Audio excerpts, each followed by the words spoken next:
मैं डॉक्टर भामा अग्रवाल आपके अपने YouTube चैनल पर आपका अभिनंदन करती हूँ, स्वागत करती हूँ। आइए प्यारे बच्चों, आज हम रामचरित मानस के 5वें कांड सुंदर कांड की तीसरी दोहा चौपाई का अध्ययन आरंभ करते हैं। प्रसंग प्रस्तुत पद हमारी हिंदी की पाठ्य पुस्तक मध्यकालीन हिंदी कविता में संकलित राम भक्त कवि तुलसीदास जी द्वारा रचित रामचरित मानस के 5वें कांड सुंदर कांड से लिया गया है। संदर्भ: यहाँ जब हनुमान जी सुरसा से परीक्षा में उत्तीर्ण होने के बाद लंका की ओर आगे बढ़ते हैं, तो जो जो उन्हें मार्ग में देखने को मिला, जो उन्हें अनुभव हुआ, वह सब इस दोहा चौपाई में बताया गया है। व्याख्या: हम एक एक पंक्ति की व्याख्या शब्दों के अर्थ सहित करते चलेंगे।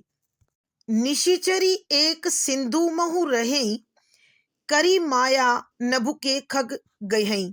निशिचरी राक्षसी एक एक सिंधु सागर महु में रही रहती थी, करी करती थी, माया माया से जादू से, नभु आकाश के खग पक्षी गहई ग्रहण करती थी। कि जब हनुमान जी लंका की ओर जाते हुए समुद्र में कुछ आगे बढ़े, तो उन्होंने देखा कि समुद्र में एक राक्षसी निवास करती है और जो आकाश में उड़ने वाले पक्षियों को अपनी जादुई शक्ति से पकड़कर उनका भोजन बना लेती है, उन्हें खा जाती है। वह उन्हें किस प्रकार खाती है, इस अगली पंक्ति में यह बताया गया है। जीव जंतु जे गगन उड़ाहई, जल विलोकी तिनकी परिछाहई। गहई छा सक सोने उड़ाई, ए विधि सदा गगनचर खाई। जीव जंतु कोई भी पक्षी या कीट पतंगा, जे जो कि गगन आकाश में उड़ाहई उड़ रहे होते हैं, जल पानी विलोकी देखकर तिनके उड़ने वाले जीव जंतुओं के परछाई परछाई को गहई पकड़ लेती है, छाह छाया को सक सकते हैं, सो वे न नहीं उड़ाई उड़। कि वह उनको पकड़ लेती है। यही इस प्रकार विधि तरीके से सदा हमेशा गगनचर आकाश में उड़ने वालों को खाई खा जाती है। कि आकाश में जो भी जीव जंतु जे गगन उड़ाई, कि जो भी जीव जंतु आकाश में उड़ते हैं, जल विलोकी तिनकी परछाई, पानी में उनकी परछाई को देखकर गहई छासक सोन उड़ाई, कि उस परछाई को वह पकड़ लेती है।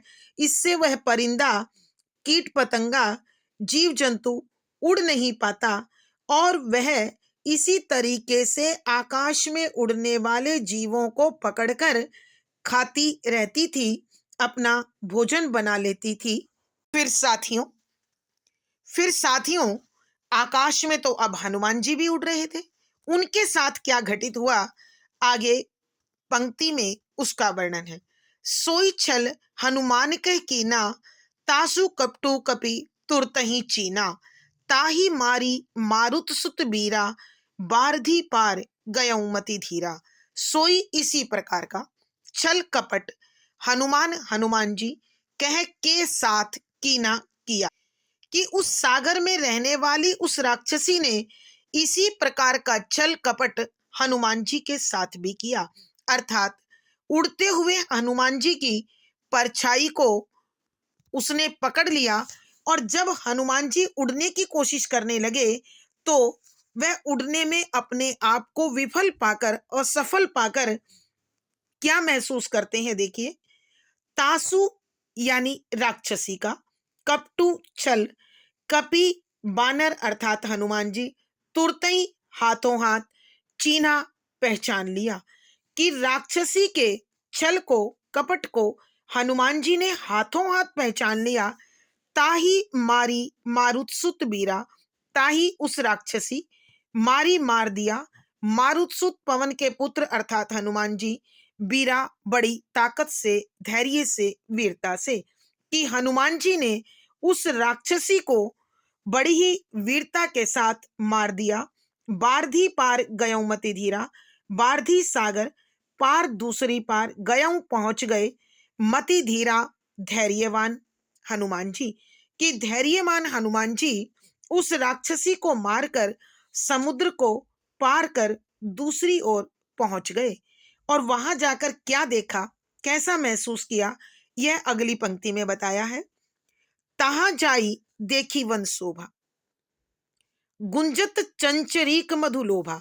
तहां वहां जाई जाकर देखी देखा वन वन की शोभा सुंदरता को, कि उस दूसरी ओर जाकर उन्होंने देखा कि अत्यंत सुंदर वन, पेड़ पौधे वहां दिखाई दे रहे हैं और उन पेड़ पौधों पर लगे हुए फल और फूलों पर गुंजत गुंजार कर रहे हैं चंचरीक भंवरे, मधु शहद या फूलों का रस, लोभा लोभ में, कि इन फल फूलों के लोभ में अनेक भंवरे इन पर मंडरा रहे हैं और गुंजार कर रहे हैं। नाना तरु फल फूल सुहाए, नाना अनेक प्रकार के तरु पेड़, फल फल, फूल फूल सुहाए शोभायमान हैं, कि इस वन में अनेक प्रकार के पेड़, फल और फूल अत्यंत आकर्षक हैं। खग पक्षी, मृग पशुओं के दल, वृंद समूह देखी देखकर मन भाए, मन को बड़े अच्छे लगे। और इस वन में विभिन्न प्रकार के पक्षियों को और पशुओं के समूह को देखकर हनुमान जी को अत्यधिक प्रसन्नता का अनुभव हुआ। शैल विशाल देखी एक आगे, शैल पर्वत विशाल बहुत बड़ा देखी दिखाई दिया एक एक आगे थोड़ी सी दूरी पर। ता उस पर्वत पर ऊपर धाई दौड़कर चढ़ऊ चढ़ गए भय त्यागे निडर होकर, कि हनुमान जी जब उससे थोड़ी आगे बढ़े तो उन्हें वहां एक अत्यंत विशाल पर्वत दिखाई दिया और हनुमान जी निडर होकर बिना डरे उस पर्वत पर जा चढ़े। उन्हें किसी प्रकार का, राक्षसों का कोई भय नहीं था। उमा ने कछु कपि के अधिकाई, प्रभु प्रताप जो कालई खाई।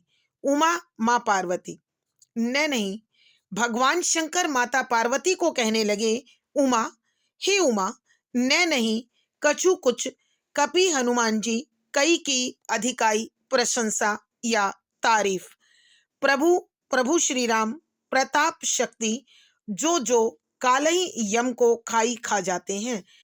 तब शिवजी ने मां पार्वती से कहा कि हे उमा, यह हनुमान जी की कोई बड़ाई नहीं है, यह उनके कार्य का कोई बड़प्पन नहीं है, क्योंकि उनके सिर पर उसका आशीर्वाद है जिसके बल के सामने काल भी नहीं टिक पाता है। अर्थात हनुमान जी के कार्यों की सफलता के पीछे प्रभु श्री राम के आशीर्वाद की छाया है, उनका हाथ है।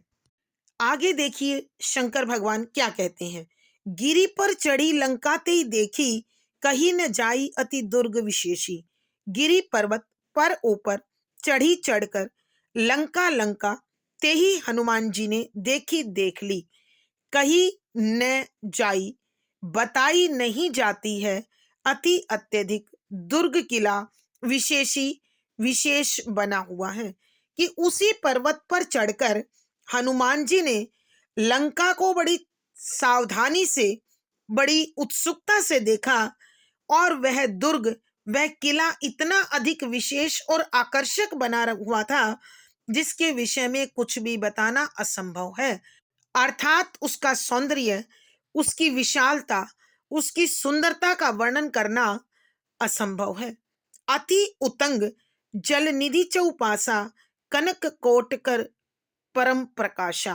अति अत्यधिक उतंग ऊंची, जलनिधि सागर चहु चारों पासा पास, कि यह लंका नगरी अत्यंत ऊंची बनी हुई थी और उसके चारों ओर सागर बह रहा था।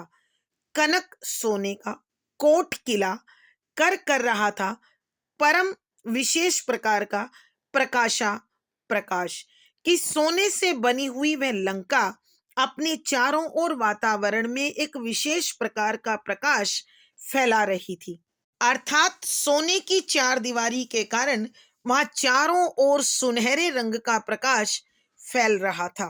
भावार्थ, कहने का भाव यह है कि हनुमान जी ने लंका नगरी में प्रवेश कर लिया और लंका की हर वस्तु को, लंका के हर तत्व को बड़ी सावधानी पूर्वक बारीकी से देखा, समझा और उसे पहचाना। विशेष, यहाँ लंका नगरी के सौंदर्य पर और हनुमान जी की वीरता पर प्रकाश डाला गया है। शुद्ध साहित्यिक अवधि भाषा में रचा गया पद है। अभिधा शब्द शक्ति है। शांत रस प्रसाद गुण है। दोहा चौपाई छंद का प्रयोग हुआ है। संगीतात्मकता बनी हुई है। ये शैली है। यहाँ अनुप्रास, संबोधन, स्वभावोक्ति, वक्रोक्ति आदि अलंकारों का सुंदर सटीक प्रयोग हुआ है। आज की कक्षा में प्यारे बच्चों इतना ही। अगली वीडियो में फिर मुलाकात होगी। आशा है पढ़ा गया विषय आपने समझ लिया होगा। अपने भाव व विचार कमेंट बॉक्स में अवश्य लिखें और ऐसी ही ज्ञानप्रद वीडियो के लिए चैनल को सब्सक्राइब करें और वीडियो दोस्तों में शेयर करें। आपका दिन और जीवन मंगलमय हो, इसी शुभकामना के साथ अगली वीडियो में फिर मुलाकात होगी।